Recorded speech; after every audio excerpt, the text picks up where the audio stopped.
There was a private jet that once carried one of the greatest musical geniuses in human history across countless legendary nights. Sold-out stadiums, roaring crowds, and a life most people could only dream of. For decades, that same jet sat abandoned, locked away, and forgotten, until someone finally forced open its secret door. What they discovered inside was not gold, luxury, or rock star treasures. No, what they found was pure nightmare fuel. Haunting evidence of unbearable loneliness, crushing pressure, devastating isolation, and the darkest, most disturbing secrets of the king of pop's tortured life. Faded notes scribbled in desperation, personal items that scream pain, and silent witnesses to a broken soul who had everything, yet nothing. This was Michael Jackson's flying palace, and the terrifying truth still lingering inside will shock you to your core. If you want to uncover more hidden truths like this, hit subscribe, turn on notifications, and don't miss what's coming next. Chapter 1. Michael Jackson, Life in the Skies. Over the course of his legendary career, Michael Jackson took to the skies more than 1,000 times. Yes, over 1,000 flights, private jets carrying the king of pop across continents, from sold-out stadiums in America to massive arenas in Europe, Asia, and beyond. Night after night, city after city for decades. Imagine that, a man who lived his entire adult life either on stage under blinding lights or 35,000 feet above the earth, trapped between roaring crowds and crushing silence. Let's travel back in time. Let's uncover how Michael Jackson truly lived his extraordinary life above the clouds. Michael Jackson didn't just travel the world, he conquered it night after night. The final notes of Billie Jean still echoing through a massive stadium, 80,000 fans chanting his name, lights exploding like fireworks across the sky, and the moment the curtain fell, the most famous man on earth had to vanish, instantly. Commercial airports were war zones, fans climbing fences, paparazzi swarming like locusts, death threats lurking in every shadow. For Michael, fame wasn't glory, it was a prison without walls. So he turned to the skies. His private jets became the only true sanctuary he had left on this planet. During the historic Victory Tour in 1984, Michael and the Jackson family chartered a magnificent Boeing 707-138B. This was no ordinary aircraft. Originally a proud Qantas jet from aviation's golden era, it had been transformed into a luxurious flying palace. Today, you can still walk through its elegant cabin at the Qantas Founders Museum in Longreach, Australia. Step inside and the outside world disappears. Warm lighting, rich teak wood paneling, gold accents that catch the light with quiet elegance. A spacious lounge with deep leather seats where Michael could finally relax after another exhausting show. A formal dining area with fine china and crystal. And at the very heart of the plane, a private master bedroom with its own bathroom where the king could shut out the entire mad world and simply breathe. Insiders who flew with him described the interior as refined and calming rather than flashy. Exactly the peaceful escape Michael desperately needed. He used this jet for nearly every domestic leg of the grueling 55-show Victory Tour. Later, during the Dangerous World Tour in 1992-93, he upgraded to a customized Boeing 727 with similar luxury touches, blackout curtains, comfortable recliners, and a quiet resting area where he could escape the relentless spotlight. For Michael, these jets were far more than transportation. They were his flying refuge, the only place where the screaming crowds couldn't reach him, the only place where cameras couldn't flash through the windows, the only place where, for a few precious hours, he wasn't Michael Jackson the superstar. He was simply Michael. Picture him there, cabin lights dimmed low, still wearing one of his iconic jackets, staring out at the endless night sky while the engines hummed softly. Cities sparkling like diamonds far below.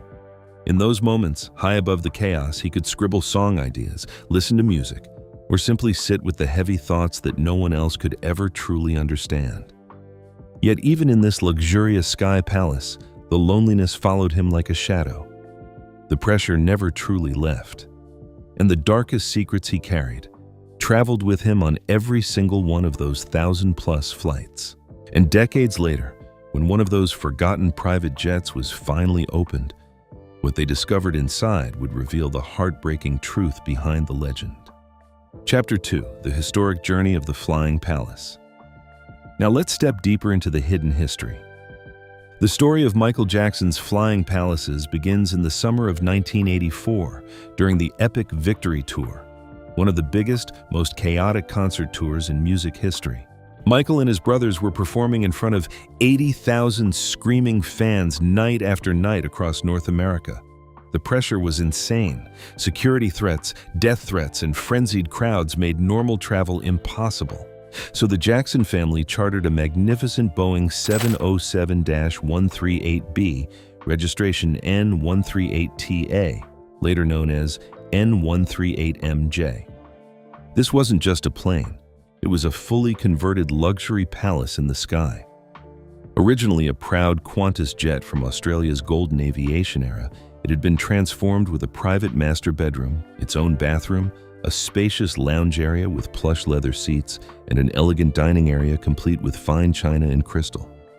Rich teak wood paneling and subtle gold accents created a calm, refined atmosphere. Exactly what Michael needed after pouring every ounce of his soul onto the stage. Michael loved this aircraft so much that he seriously tried to buy it. But strict American noise regulations on the older Boeing 707 ultimately killed the deal. Still, for nearly every domestic leg of the grueling 55-show Victory Tour, this jet was his home in the clouds. Insiders recall quiet, low-key flights where Michael could finally drop the King of Pop mask. He would often sit quietly, flipping through magazines or sketchbooks, listening to music, or simply staring out the window into the night sky as cities sparkled far below. Fast forward to 1992 to 1993 and the even more demanding Dangerous World Tour. Michael upgraded to a customized Boeing 727. This jet was more practical than flashy, exactly the way Michael preferred it during his global conquest. It carried him across Europe, Asia, and South America on long-haul journeys that spanned over a year. On board, the atmosphere was deliberately calm and professional. A personal chef prepared healthy meals at 35,000 feet. Medical staff traveled with him to monitor his health under the extreme physical and emotional toll of the tour. The cabin featured comfortable recliners, blackout curtains, and quiet resting areas where Michael could escape the spotlight completely. Those who flew with him described the flights as surprisingly peaceful. Michael often used the time to rest, review show footage, scribble new song ideas, or simply be alone with his thoughts. He didn't throw wild parties like other rock stars. Instead, these flights became sacred moments of solitude, the only time the most famous man in the world could breathe without cameras or crowds closing in. The hum of the engines became a soothing soundtrack to his restless genius. The logistics behind these tours were mind-blowing. Moving Michael Jackson's spectacular stage show required entire fleets of cargo planes. For the Dangerous Tour alone, over 100 tons of equipment, massive sets, lights, and special effects were hauled by two Boeing 747 freighters between cities. Separate security teams coordinated secret landings and rapid ground transfers to keep Michael safe from the chaos that followed him everywhere. It was a military-level operation just to keep the show and the man moving. For years, these private jets served as Michael's only true refuge. They carried him through triumph and exhaustion, through the brightest lights and the deepest loneliness. But what happened to these legendary flying palaces after Michael left us on that tragic day in 2009? The Boeing 707 that served him so faithfully during the Victory Tour eventually found a quiet new home. It was preserved and restored, and today you can still walk through its elegant cabin at the Qantas Founders Museum in Longreach, Australia, a living museum piece that once carried the King of Pop. The Boeing 727 from the Dangerous era followed a different path. Like many charter aircraft, it was returned to service with other clients or eventually retired. Over time, some of Michael's private jets sat forgotten in hangars, gathering dust, silent witnesses to a life lived at impossible speed. Decades later, when curious explorers and investigators finally opened the doors of one of those abandoned jets, they didn't find gold or leftover luxury. They found something far more haunting.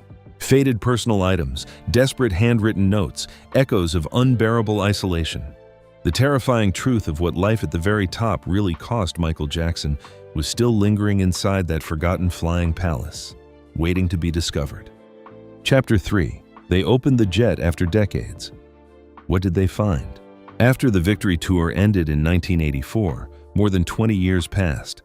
The Boeing 707 quietly returned to regular charter service, then eventually found its way to the Qantas Founders Museum in Longreach, Australia. It sat there preserved, almost forgotten by the outside world. Then, in the early 2000s, rumors began to spread like wildfire among aviation enthusiasts and die-hard Michael Jackson fans.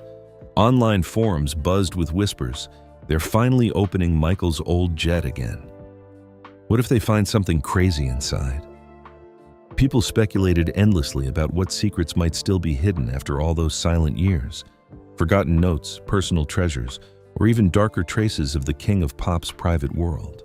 Whether the stories were exaggerated or not, one thing is certain: someone did go inside, and what they discovered was far more haunting than anyone imagined.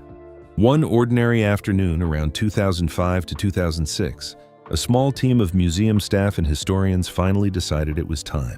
Veteran museum guide Trent Whitaker, a rugged Australian in his late 50s with sun-weathered skin and decades of aviation stories etched into his memory, still remembers that afternoon like it was yesterday. He had led hundreds of tours through the old Boeing 707, but this time felt different. Something in the air shifted as he and a small team of historians and restoration experts approached the aircraft. Trent gripped the heavy cabin door handle, the metal cool beneath his calloused fingers. With a deep breath, he pulled. The door swung open with a low, reluctant groan that echoed across the quiet outback. A rush of cool, still air washed over them, dry, faintly metallic, carrying the unmistakable scent of aged leather, old carpet, and time itself. It was as if the plane had been holding its breath for more than 20 years. Flashlights pierced the dim interior like swords of light cutting through darkness. Dust particles danced lazily in the beams as the team stepped inside what felt like a genuine time capsule. The cabin was eerily silent, save for the soft crunch of their boots on the aged floor. Trent's voice dropped to a near whisper. "Easy now, lads. Let's not disturb the ghosts." They moved slowly down the aisle. The once plush white leather seats still sat in neat rows, their surfaces now slightly yellowed with age. Gold-trimmed seatbelts hung motionless. In the private lounge area, faint outlines on the carpet showed where furniture had been rearranged decades earlier. Trent swept his flashlight across the master bedroom doorway, illuminating the small but elegant space where Michael Jackson had once sought refuge. For a long moment, no one spoke. The weight of history pressed down on them. This wasn't just an old airplane. This was the flying palace that had carried the king of pop through his greatest triumphs and hidden heartbreaks. As the team pushed deeper into the cabin, the discoveries began to unfold one by one, each one revealing another layer of Michael Jackson's hidden world. Trent moved cautiously toward the forward lounge area, his flashlight beam sweeping across the aged seats. "First thing we noticed," he later recalled, "were the flight logs. Tucked neatly inside a worn leather folder in an overhead compartment were original paperwork from the 1984 Victory Tour. Page after page of meticulously recorded details, departure times, arrival cities, fuel logs, and crew manifests. Every leg matched the punishing 55-show itinerary perfectly. These weren't just documents, they were silent proof of a man who lived in constant motion, barely touching the ground between performances. Next came the personal items. In a small storage bin near the master bedroom, they found a pair of Michael's signature dark sunglasses, the kind he wore to shield his sensitive eyes and vitiligo from harsh lights. The frames were slightly worn, one arm bent from heavy use. Nearby lay a black flight bag with faint embroidered initials. Inside were small remnants of life on the road, a half-used bottle of prescribed pain medication, a few crumpled receipts, and a worn notebook. Trent carefully opened the notebook. The pages contained Michael's own handwriting, hurried song fragments, simple doodles of animals and children, and repeated single words like peace and home, written over and over in different inks. One page simply read, "Too loud down there." The quiet intimacy of those notes hit the team harder than any artifact could. They continued toward the rear. The private master bedroom still held its original layout, a narrow but comfortable bed, soft lighting fixtures, and a small attached bathroom. Gold-trimmed seatbelts remained fastened to the elegant teak wood paneling throughout the cabin. The dining area showed signs of refined but practical use, crystal glass holders and custom cabinetry designed for turbulence. Nothing screamed excessive luxury. Everything spoke of quiet functionality, exactly what a man escaping chaos would need. One restoration expert found a small silver crucifix tucked under a seat cushion. Another discovered faded children's stickers on the inside of a cabinet door, quiet reminders of Michael's love for innocence and his Neverland spirit even at 35,000 feet. Trent stood in the center of the lounge, his voice thick with emotion. People expect to find wild excess, champagne bottles, gold everything, rock star madness. But this was a sanctuary, a practical, lonely refuge. You can feel how exhausted he must have been, how much pressure followed him even up here. The team spent hours documenting everything. The more they looked, the clearer the picture became. This flying palace wasn't a symbol of decadence. It was a pressurized bubble where Michael tried to survive the impossible: chronic pain, relentless media scrutiny, and the crushing weight of being the most famous human on Earth. As they finally stepped back out into the bright Australian sunlight, Trent closed the heavy door gently, almost reverently. "That day changed how I saw him forever," he said quietly. "Not just as the king of pop, but as a man who flew higher than anyone, yet carried the heaviest pain across every mile of sky." The discoveries inside that old Boeing 707 weren't shocking in the tabloid sense. They were profoundly human and far more haunting because of it.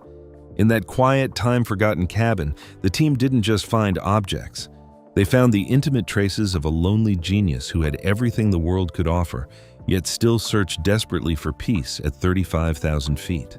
The real nightmare was the story these ordinary items told, undeniable evidence of a man living in profound isolation, a genius who had conquered the entire world, yet whose only moments of safety came sealed inside a metal tube flying through the sky. A life defined by non-stop pressure, failing health, and paranoia that followed him everywhere, even above the clouds.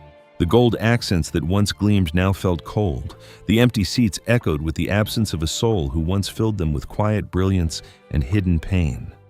Chapter 4: Secrets and Tragedy Behind the Flights.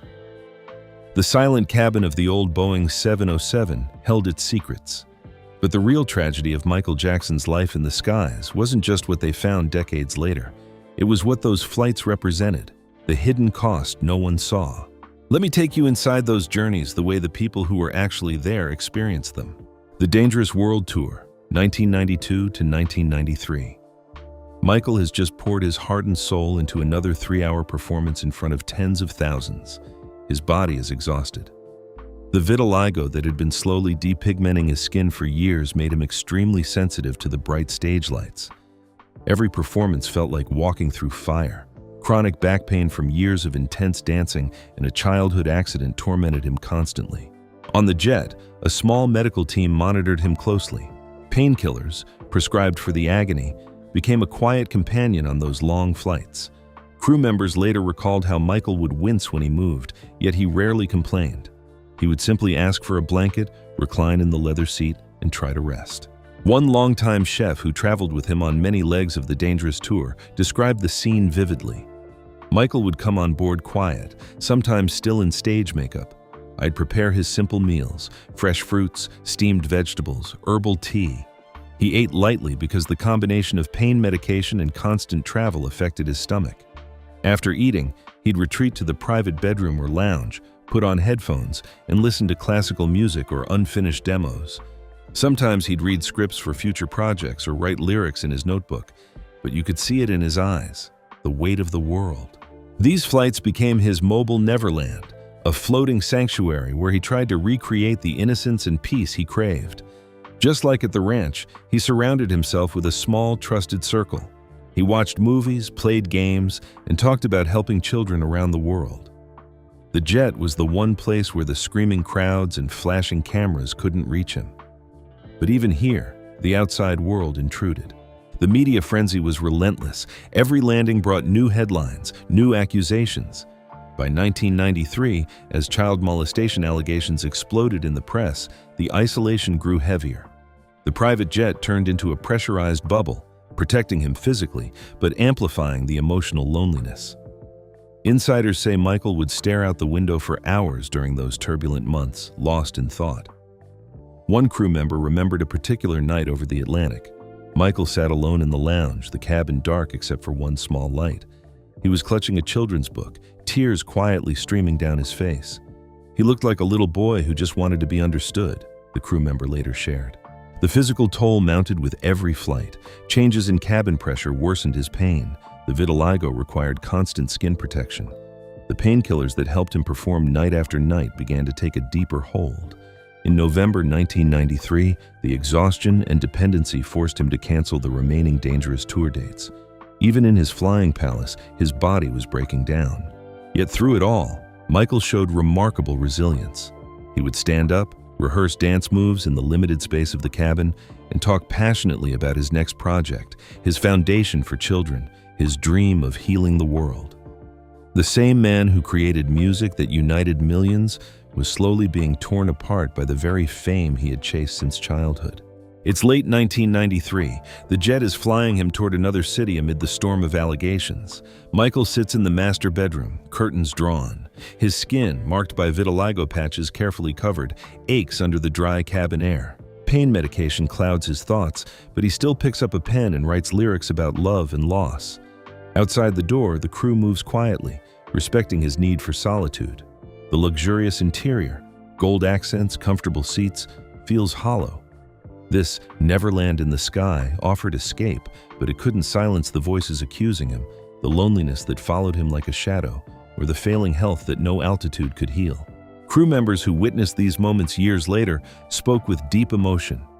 They saw not just a superstar, but a deeply sensitive human being carrying burdens few could imagine. The jet protected him from the paparazzi, but it also isolated him further from normal human connection. Flight after flight, the price grew higher. Michael's story in the skies is one of extraordinary resilience, a man who refused to let pain or pressure stop his mission. But it is also a tragedy. A genius who gave the world so much joy, yet paid for it with unbearable loneliness, physical decline, and a life lived mostly above the clouds, forever chasing a peace that always seemed just out of reach. The flights continued in the years that followed. New jets, new tours, new dreams. But the secrets and the pain only deepened, until one final journey changed everything. Chapter 5: Legacy and Lessons from the Ghost Jet. The flights eventually ended. The pain, the pressure, and the loneliness that haunted those journeys found their final resting place. But one of Michael Jackson's legendary flying palaces refused to fade into history. Today, it still carries his legacy, not in the skies, but on solid ground. Decades after the roar of the engines fell silent, the Boeing 707-138B that served as Michael Jackson's private sanctuary during the 1984 Victory Tour has found a permanent home at the Qantas Founders Museum in Longreach, Queensland, Australia. What was once a high-flying palace for the king of pop is now a powerful museum piece, a silent storyteller that continues to draw thousands of visitors every year. The aircraft, originally registered as VHEBA for Qantas and later N138TA, also known as N220AM and N138MJ, was carefully restored and flown to Longreach in 2007. Museum staff and volunteers maintain it with pride and meticulous care. It sits outdoors in the air park alongside other historic giants like a Boeing 747, protected from the harsh Australian sun and outback elements. Regular inspections, cleaning, and preservation work keep the cabin in excellent condition so future generations can step inside and experience a piece of music and aviation history. Visitors describe the experience as deeply moving. Guided tours, which can last up to 90 minutes or more, take you right inside the aircraft. You walk the same aisles Michael once walked. You sit in the lounge area where he relaxed after exhausting shows. You peer into the private master bedroom and bathroom that offered him rare moments of peace. Tour guides, many of them longtime locals like veteran guide Trent, share fascinating stories. How Michael chartered the jet for nearly every domestic leg of the Victory Tour, how he tried but failed to buy it due to strict U.S. noise regulations, and how the elegant yet practical interior reflected his need for calm amid chaos. One visitor recalled, "Standing in that cabin, you feel the history. Kids and MJ fans get excited touching the seats where the king sat. Adults stand quietly, reflecting on the price of fame. Families, aviation enthusiasts, and music lovers from around the world make the journey to this remote outback town specifically to see Michael Jackson's plane. The museum frequently highlights the connection on social media, especially around Michael's birthday or anniversaries of the Victory Tour, drawing even more pilgrims. There are also whispers and rumors that swirl around the jet, as often happens with anything tied to Michael Jackson. Some fans claim they feel a strange energy or presence when walking through the cabin at dusk. Others swear they've heard faint music or seen shadows in the corners where Michael once sat writing notes. Museum staff politely smile at these stories, but confirm the real magic lies in the documented history and the emotional connection visitors make. No official hauntings, but the aircraft definitely carries an aura, a ghost jet that refuses to be forgotten. Beyond the tours, the Boeing 707 serves as a living classroom. School groups learn about the jet age, aviation engineering, and the cultural impact of stars like Michael. The museum cafe and gift shop sell memorabilia, while special events and wing walk experiences on other aircraft add to the adventure. The entire site has been voted among Australia's top attractions, partly thanks to the global draw of the Michael Jackson connection. This is the ultimate legacy of Michael's flying palace. It no longer flies, but it still inspires. It reminds us of the extraordinary highs and heartbreaking lows of a life lived in the spotlight. The practical luxury inside speaks to a man who sought peace but found isolation. The preserved cabin teaches us about the immense physical and emotional toll of global stardom, the endless travel, the pressure, the loneliness at altitude. As you stand inside that quiet aircraft today, surrounded by the vast Australian outback, the lesson becomes crystal clear. Michael Jackson gave the world unmatched talent, joy, and music that crossed every border. But the price he paid was enormous. The ghost jet stands as both a celebration of his genius and a solemn warning about the cost of fame.